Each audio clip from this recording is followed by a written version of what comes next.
ಕ್ರಿಸ್ತನಲ್ಲಿ ಪ್ರಿಯವಾದವರೇ, ನಿಮ್ಮೆಲ್ಲರಿಗೂ ಕೂಡ ಶುಭ ಮುಂಜಾನೆ. ಮತ್ತೊಂದು ಆವರ್ತಿ ಗುಡ್ ಮಾರ್ನಿಂಗ್ ಹೋಲಿ ಸ್ಪಿರಿಟ್ ಕಾರ್ಯಕ್ರಮದ ಮೂಲಕ ನಿಮ್ಮನ್ನ ಸಂಧಿಸುವುದರಲ್ಲಿ ಬಹಳ ಸಂತೋಷ ಪಡ್ತೇನೆ.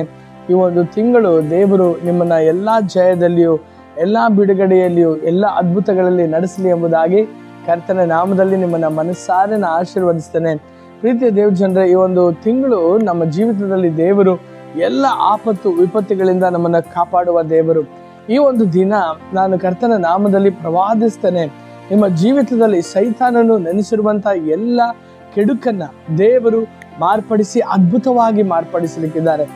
ಯಾವ ಕೇಡು ನಿಮಗೆ ಸಂಭವಿಸದು, ಉಪದ್ರವವು ನಿಮ್ಮ ಗೂಡಾರದ ಸಮೀಪಕ್ಕೂ ಬಾರದು ಎಂಬುದಾಗಿ ಕರ್ತನ ವಾಕ್ಯವು ನಿಮಗೆ ಹೇಳುವ ಹಾಗೆ ಕೀರ್ತನೆಗಾರನ ವಾಕ್ಯವು ನಿಮ್ಮ ಜೀವಿತದಲ್ಲಿ ನೆರವೇರುವಂತದ್ದಾಗಿರ್ತದೆ. ಪ್ರಿಯರೇ, ನನ್ನ ಪ್ರೀತಿಯ ದೇವ್ ಜನರೇ, ನಾವು ಯೋನನ ಪುಸ್ತಕ ಅದರಲ್ಲಿ 1ನೇ ಅಧ್ಯಾಯದಲ್ಲಿ ನಾವು ನೋಡುವಾಗ ದೇವರ ವಾಕ್ಯದಲ್ಲಿ ಹೇಳ್ತದೆ, ದೇವರು ಯೋನನನ್ನ ಎಬ್ಬಿಸಿ ಯೋನನಿಗೆ ಹೇಳ್ತಾರೆ, ಎದ್ದು ನೀನು ನಿನೆವೆಗೆ ಹೋಗು, ಅಲ್ಲಿರುವಂತ ಜನರ ಪಾಪಗಳು, ಅವರ ಕೆಡುಕುತನ ನನಗೆ ಮೇಲೆ ಎಟ್ಟಿದೆ ಎಂಬುದಾಗಿ ಹೇಳುವಾಗ ದೇವರ ವಾಕ್ಯದಲ್ಲಿ ಬರೆಯಲ್ಪಟ್ಟಿದೆ, ಆತನು ಎದ್ದನು, ಆದರೆ ನಿನೆವೆಗೆ ಹೋಗಲಿಲ್ಲ. ತಾರ್ಷೀಷಿಗೆ ಹೋಗುವಂತ ಹಡಗಿಗೋಸ್ಕರ ಆತನು ಯೋಪಾವಿಗೆ ಆತನು ಇಳಿದು ಹೋದನೆಂಬುದಾಗಿ.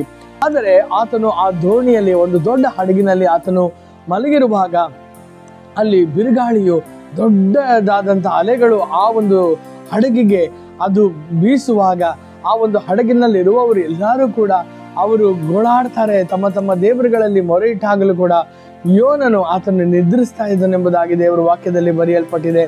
ಆದರೆ ಯೋನನು ಸ್ಪಷ್ಟವಾಗಿ ಹೇಳ್ತಾನೆ, ಇದು ನಾನು ಮಾಡಿರೋ ತಪ್ಪಿಗೋಸ್ಕರ ಬಂದಂತ ಒಂದು ಅಲೆ ಇದು.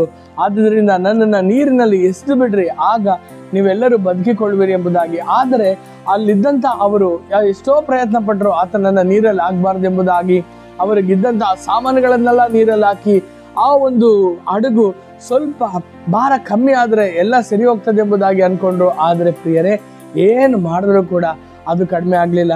ಅವರು ಚೀಟಿ ಹಾಕಿ ನೋಡಿದಾಗಲೂ ಕೂಡ ಯೋನನ ಹೆಸರೇ ಬಂದಿತ್ತು. ಪ್ರಿಯರೇ, ಆಗ ಕಡೆಯದಾಗಿ ಅವರು ಯೋಚನೆ ಮಾಡಿದ್ದೊಂದೇ, ಯೋನನು ಹೇಳಿದ ಮಾತಿನಂತೆ ಆತನನ್ನ ತೆಗೆದು ನೀರಿನಲ್ಲಿ ಹಾಕಬೇಕೆಂಬುದಾಗಿ ಸಿದ್ಧಗೊಂಡ್ರು. ಆದ್ರೆ ನೀವು ಅದೇ 1ನೇ ಅಧ್ಯಾಯದ ಕಡೆಯ ವಾಕ್ಯದಲ್ಲಿ ನಾವು ನೋಡುವಾಗ ಕರ್ತನು ಒಂದು ದೊಡ್ಡ ಮೀನನ್ನ ಆತನು ಸಿದ್ಧ ಮಾಡಿದನು ಯೋನನನ್ನ ನುಂಗುವುದಕ್ಕೋಸ್ಕರ. ಯೋನನು ಮುಳುಗಿ ಸತ್ತೋಗಕೂಡದು ಎಂಬುದಕ್ಕಾಗಿ ದೇವರು ಯೋನನಿಗೋಸ್ಕರ ಇನ್ನೊಂದನ್ನ ಸಿದ್ಧ ಮಾಡ್ತಾನೆ. ಅದೇನು? ಮೀನನ್ನ ಆತನನ್ನು ನುಂಗುವುದಕ್ಕೋಸ್ಕರ. ನನ್ನ ಪ್ರೀತಿಯ ದೇವ ಜನರೇ, ಈ ಒಂದು ಬೆಳಗಿನ ಸಮಯದಲ್ಲಿ ನಾನು ನಿಮಗೆ ಉತ್ಸಾಹಪಡಿಸಲು ಬಯಸ್ತೇನೆ. ನಿಮ್ಮನ್ನ ಕೆಳಗೆ ತಳ್ಳಬೇಕು, ನಿಮ್ಮನ್ನ ನಾಶಪಡಿಸಬೇಕೆಂಬುದಾಗಿ ಒಂದು ಕಡೆ ಜನರು ಸಿದ್ಧವಾದರು.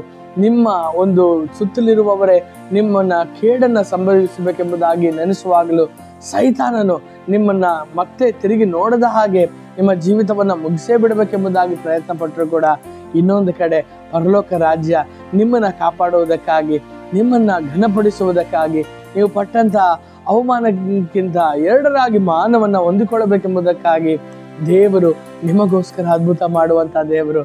ದೇವರ ವಾಕ್ಯದಲ್ಲಿ ಬರೆಯಲ್ಪಟ್ಟಿದೆ, ಆ ಮೀನು ಯೋನನನ್ನ ಹಾಗೆ ನುಂಗಿ ಆ 3ನೇ ದಿನ ಅದು ದಡಕ್ಕೆ ಬಂದು ಆ ಯೋನನನ್ನ ಬಿಟ್ಟಾಗ ಯೋನನು ಆತನು ಪ್ರಸಂಗಿಸಿದ ಪ್ರಸಂಗ ಒಂದು ದೊಡ್ಡ ಉಜ್ಜೀವನವನ್ನೇ ತಂತು. ಈ ದಿನ ನಿಮ್ಮ ವಿರುದ್ಧವಾಗಿ ಕಲ್ಪಿಸಲ್ಪಡುವಂತ ಯಾವ ಆಯುಧವು ಜಯಿಸುವುದಿಲ್ಲ. ನಿಮ್ಮ ವಿರುದ್ಧವಾಗಿ ಮಾತನಾಡುವಂತ ಬಾಯಿಗಳು ಅದು ದೋಷಿ ಎಂಬುದಾಗಿ ಪರಿಗಣಿಸಲ್ಪಡುವುದು. ಸಂತೋಷ ಪಡಿರಿ. ನಿಮಗಾಗಿ ನಾ ಪ್ರಾರ್ಥನೆ ಮಾಡಲಿಕ್ಕೆ ಬಯಸ್ತೇನೆ.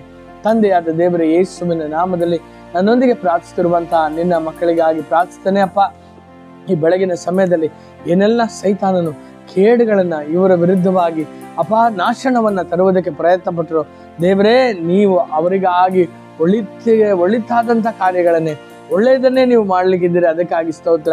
ಅಪ್ಪ, ನಿನ್ನ ಕಾಲು ಕಲ್ಲಿಗೆ ತಗಲದಂತೆ ನನ್ನ ದೂತರು ನಿನ್ನನ್ನು ಕಾಪಾಡುವರು ಎಂಬುದಾಗಿ ಹೇಳಿದ ಹಾಗೆ ಪ್ರತಿಯೊಬ್ಬರನ್ನ ನೀ ಸುರಕ್ಷಿತವಾಗಿ ಕಾಪಾಡು. ಅವರು ಹೋಗುವಾಗ್ಲೂ ಬರುವಾಗ್ಲೂ ನೀ ಸಂಗಡ ಇದ್ದು ಕಾಪಾಡು. ಎಲ್ಲ ಕೆಟ್ಟದು ಸೈತಾನನು ಯೋಚಿಸುವಂತ ಕುಯುಕ್ತಿ ಮಾಡುವಂತ ಎಲ್ಲದೂ ಕೂಡ ಆಶೀರ್ವಾದವಾಗಿ, ಅದು ದೊಡ್ಡ ಸಮೃದ್ಧಿಯಾದಂಥ ಮೇಲಣವಾದಂಥ ಆಶೀರ್ವಾದಗಳಾಗಿ ಅದು ತುಂಬಲ್ಪಡಲಿ. ಯೇಸುವಿನ ನಾಮದಲ್ಲಿ ಎಲ್ಲ ಕೆಟ್ಟದು ಒಳ್ಳೆಯದಾಗಿ ಮಾರ್ಪಡಲಿ. ಎಲ್ಲ ಘನತೆ ಗೌರವ ನಿನ್ನೊಬ್ಬನಿಗೆ, ಯೇಸುವಿನ ನಾಮದಲ್ಲಿ ತಂದೆಯೇ, ಆಮೇನ್ ಆಮೇನ್. ಕರ್ತನು ನಿಮ್ಮನ್ನು ಏರಾಳವಾಗಿ ಆಶೀರ್ವದಿಸಲಿ. ಆಮೆನ್.